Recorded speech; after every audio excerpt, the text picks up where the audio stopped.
안녕하세요. 연중 20주간 매일 말씀 10분 강론 화요일의 말씀을 봉독하겠습니다. 마태복음 19장 23절에서 30절의 말씀입니다. 그때 예수님께서 제자들에게 말씀하셨다. 내가 진실로 너희에게 말한다. 부자는 하늘나라에 들어가기가 어려울 것이다. 내가 다시 너희에게 말한다. 부자가 하느님 나라에 들어가는 것보다 낙타가 바늘구멍으로 빠져나가는 것이 더 쉽다. 제자들이 이 말씀을 듣고 몹시 놀라서 그렇다면 누가 구원받을 수 있는가 하고 말하였다. 예수님께서는 그들을 눈여겨보며 이르셨다. 사람에게는 그것이 불가능하지만 하나님께는 모든 것이 가능하다. 그때 베드로가 그 말씀을 받아 예수님께 물었다. 보시다시피 저희는 모든 것을 버리고 스승님을 따랐습니다. 그러니 저희는 무엇을 받겠습니까? 예수님께서 말씀하셨다. 내가 진실로 너희에게 말한다. 사람의 아들이 영광스러운 자기 옥좌에 앉게 되는 새 세상이 오면 나를 따른 너희도 12옥좌에 앉아 이스라엘의 12지파를 심판할 것이다. 그리고 내 이름 때문에 집이나 형제나 자매, 아버지나 어머니, 자녀나 토지를 버린 사람은 모두 100배로 받을 것이고 영원한 생명도 받을 것이다. 그런데 첫째가 꼴찌되고 꼴찌가 첫째 되는 이들이 많을 것이다. 주님의 말씀입니다. 그리스도님 찬미합니다. 네, 첫째와 꼴찌. 예. 그렇게 되는 사람들이 많겠다고 하시네요. 부자가 어려울 거라고 말씀하세요. 어떻게 어렵냐? 부자가 하늘나라에 들어가기가 어려울 것이다. 불가능하다고는 얘기하지 않았습니다. 어렵다는 얘기를 했죠. 사실 모든 사람들이 첫째 자리를 차지하려는 그런 싸움과 노력은 자연적인 것 같아요. 가장 자연스러운 일 아니겠습니까? 숲을 보게 되면요, 동물의 세계에서도요, 나무들도 보면 서로 엉키고, 또 동물들 세계에서는 영역 싸움으로 차지하려고, 자기들의 영역을 차지하려는 주도권 싸움을 당연히 하고 있습니다. 사람들도 역시 첫째가 되기 위해서, 성공하기 위해서 경력을 쌓고 더 많이 부자가 되기 위해서 경쟁을 하지 않습니까? 이렇게 모든 분야, 식물들, 동물들, 사람들, 이 분야에서 경쟁이 없는 것은 없어 보여요. 하지만 과연 경쟁은 참 어떤 것일까요? 유용한 것일까요? 좋은 것일까요? 이것은 경쟁이라고 하는 것은 좋은 결말이 드러나야 되고 그 좋은 결말이 어떤 거냐는 것을 우리는 해석해 봐야 되겠습니다. 분명히 해석해야 돼. 번역해 봐야 돼. 그 의미를. 고대의 수도 생활에서도 수도자들은요, 다른 수도자들을 이겨내도록 바로 그 수도자 제자들을 격려했어요. 좀 이상하지 않겠습니까? 이겨내도록 격려했다. 다만 다른 모든 분야가 아니라 덕과 선 안에서만 그렇게 해야 된다고 말입니다. 그런데 이 성 안토니오 아빠스는요, 수도 생활의 아버지시죠. 안토니오 박무명가 있는데 이집트에서 수도 생활의 아버지인데 그 성 안토니오 아빠스는요, 누군가가 덕을 실천할 때 있어서, 즉 덕 실천에서도 이기는 것을 지지하지 않았어요. 덕도 이기려고 하느냐? 그리스도교 독행 실천은 겸손과 분리될 수 없기 때문입니다. 사람은 오직 겸허할 때만 거룩함에 도달할 수 있고 첫째가 될 수 있는 거예요. 제가 그전에도 말씀드렸죠. 악마가 가장 할 수 없는 게 뭐라고 그랬죠? 인내심이 없고 겸손이 없다고 그랬잖아요. 그래서 수도승하고의 비교도 있었잖아요. 기도에 대한 얘기도. 당신은 기도를 얼마나 합니까? 어느 정도 합니다. 아침에 일찍 일어나서 합니다. 단식은 얼마나 합니까? 이 정도 합니다. 했더니 마귀는 그걸 이겨먹으려고. 저는 기도할 때 잠도 안 잡니다. 온종일 기도합니다. 단식이요? 나는 아예 밥을 안 먹습니다. 이것이 과연 겸손일까? 아니죠. 꼴찌와 첫째라는 의미에서 우리는 샤를로 훅고에 대한 이야기를 나누고 싶어요.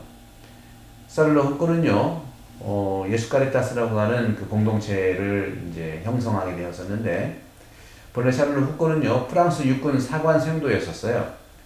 이 사관 생도였던 샤를로 훅고는 큰 목표를 가지고 있었죠. 첫째가 되기 위해서, 앞자리에 가기 위해서 큰 경력, 가능한 최고 등급 점수로 진급하는 데 성공했고, 또 부자가 되는 것, 부유해지는 것을 지향했어요. 하지만 샤를로 훅고의 회심이 이루어진 다음에 훅고의 삶은 목표가 완전히 달라졌어요. 방향도 완벽하게 바뀌었습니다. 애초에 훅고는 인생의 첫째 자리를 향해 했었지만 회심 이후에는, 그리스도를 만난 다음에는 이제는 가장 마지막 자리를 찾아가고 있었다는 것이죠. 샤를로 훅고는 농담처럼 다음과 같이 말하곤 했습니다. 마지막 자리는 이미 예수님께서 차지하셨기 때문에 나 자신은 제일 마지막에서 두 번째 자리로 만족한다. 제일 마지막으로 되는 것도 원하지 않아요. 하지만 그 자리를 어디에서 발견할 수 있을까를 늘 추구했습니다. 샤를로 훅고는 트라피스트 관상 수도원에서 그 자리를 찾을까도 생각했어요. 또 시리아로 선교를 하러 갈까, 선교사로서도 그 자리를 차지할까, 두 번째 자리죠. 겸손의 자리. 그런데 훅고는 아프리카로 갔습니다. 아프리카 베두인의 가장 가난한 사람들의 삶을 나누기 위해서 자기의 생을 시작했고, 아프리카에서 결국은 살해당했습니다. 예수님처럼. 샤를로 훅고는 지성인이었고, 육군사관 생도에서 훌륭한 장교였고, 교양도 있었으며, 또 회심한 다음에는 예수님을 따르기 위해서 수도자로서 고요한 곳에서 무언가 다르게 호흡을 하고 숨을 쉬고 있었습니다. 그 당시 복음을 전파하는 많은 선교사가 있었어요. 복음을 그들의 문화로 토착화하려는 사람들도 있었습니다. 먼 나라에서 그들보다 생활 수준이 좀 낮게 정말 건강을 유지하면서 살면서 복음을 전파하는 사람들도 있었습니다. 사실 필요합니다. 선교사들은요, 잘 먹어야 됩니다. 왜? 평생을 선교해야 되기 때문에. 하지만 훅고는 누구에게도 무엇을 전달하고 나르기를 원하지 않았습니다.